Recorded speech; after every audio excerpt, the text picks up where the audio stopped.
There's a whole wide range of different types of boundaries that we can contemplate. And these are important because having boundaries helps you be happy and healthy.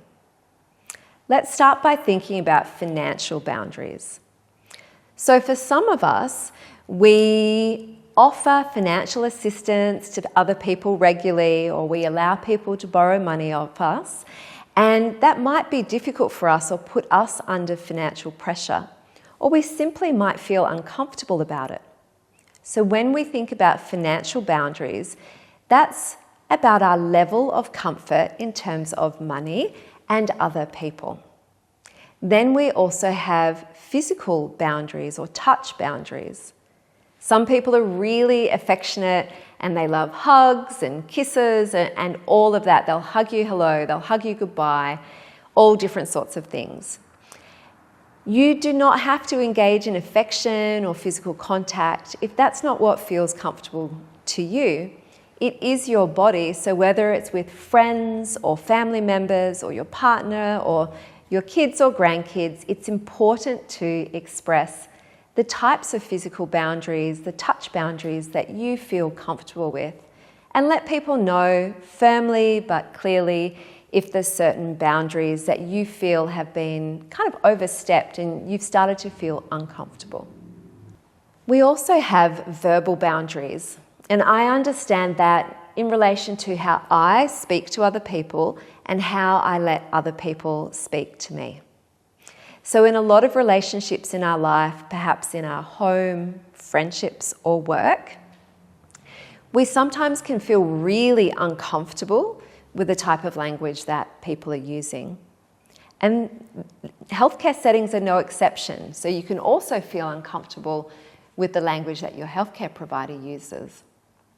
It's really essential to begin to reflect on what sort of verbal boundaries are important to you. Do you have particular no-go zones of things that make you feel uncomfortable? And if so, begin to contemplate how you can let people know clearly what your boundary is in terms of how they're speaking to you. And to always remember that this is a two-way street, so also listening and being attuned to other people and what they are telling you about how you're speaking to them as well. And then we have emotional boundaries. So I absolutely enjoy a good kind of download with a friend or having a rant about something, but I'm also well aware that it's not always a good time. So it is important to have people we can just really share, the minutiae of our life, the big joys or the huge disappointments, all of what's important to us. It's important to try find people and make connections like that in your life so you can be of emotional support to other people and they can be of emotional support to you. However, sometimes what happens is that we're really not in a good space. We're really not well equipped to help other people with their emotional world or their struggles as much as perhaps they might like us to. And it's a fairly simple kind of example, but lots of people talk about, an oxygen mask on a flight. If there was some sort of emergency, you have to put yours on first. It's important to take care of yourself first emotionally, and you don't always need to be there emotionally for everybody else in your life. Lastly, in terms of boundaries, it can be hard to break them up into separate pieces because quite often the physical and the emotional and the financial, they all go together. And lots of people who experience difficulties in life with pain or stress or their mental health, they're normally very kind-hearted people, like many of you watching this video, who really want to help other people.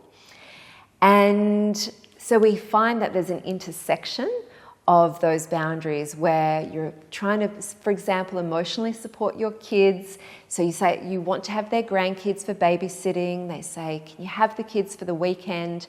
But then that puts a possibly financial, definitely an emotional and very much a physical load on your energy and your system. And that potentially isn't the right thing for you right now. You want to be there, but perhaps at this moment in time, you can't be. So we'll talk more about communication in other videos, but we need to figure out, reflect on, and maybe even write down some of our personal boundaries, some of the things that would help us feel comfortable and help us preserve our energy for feeling better.